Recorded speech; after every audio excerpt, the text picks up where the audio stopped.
Hello, and welcome to another Rangroo's unit of the Reek.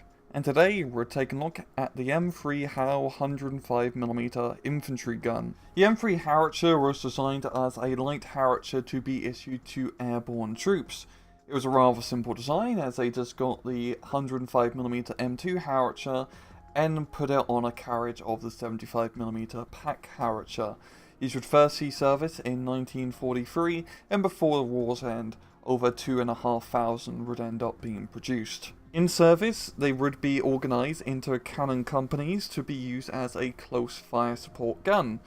For airborne units, they would be attached to glider field artillery battalions, and over 90 of these guns would be supplied to the French via Lend-Lease. In-game, the M3 HAL 105mm is a 45-point infantry gun available to the 1st French and 2nd American Infantry Divisions, and it has one weapon. That weapon being the M3 Howitzer with 10 heat shells and 40 high explosive shells.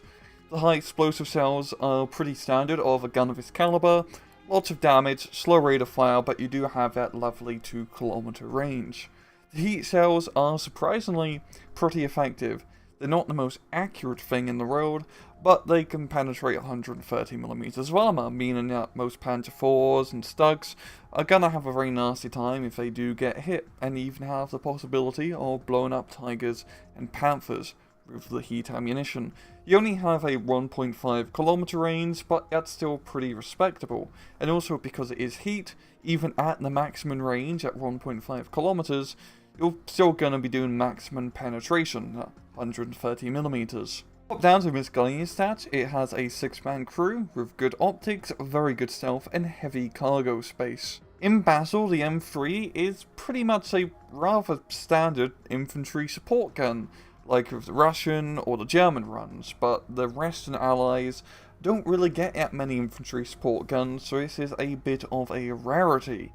But for being one of the few infantry support guns for the Western allies, it's a pretty damn good pick. The high explosive shells are effective, the heat shells are also very effective, and at 45 points, it is a rather well-priced unit.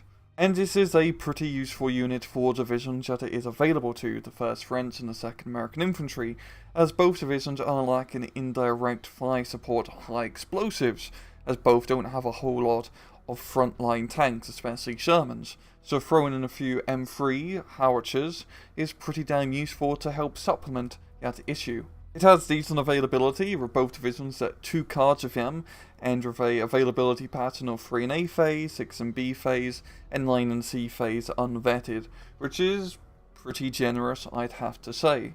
It is definitely a unit that I think has much more of a use in A phase, as it is a nice cheap defense gun that you could throw on a flank, and also has usually less heavy armor out, so if the enemy does attack you with Panzer IVs or Stugs, which would be a bit more common, you do have the ability to blow them up with this gun. But apart from that, this isn't really anything too crazy. It's a nice gun, it's pretty decent, it's relatively stealthy, even though it does have a rather big caliber. And yeah, I highly recommend taking it, that's all I really have to say. And well, I'm going to leave it off at that. This has been another Rangroo's unit of the week. I hope you guys enjoyed the video, and as usual, please just take it easy.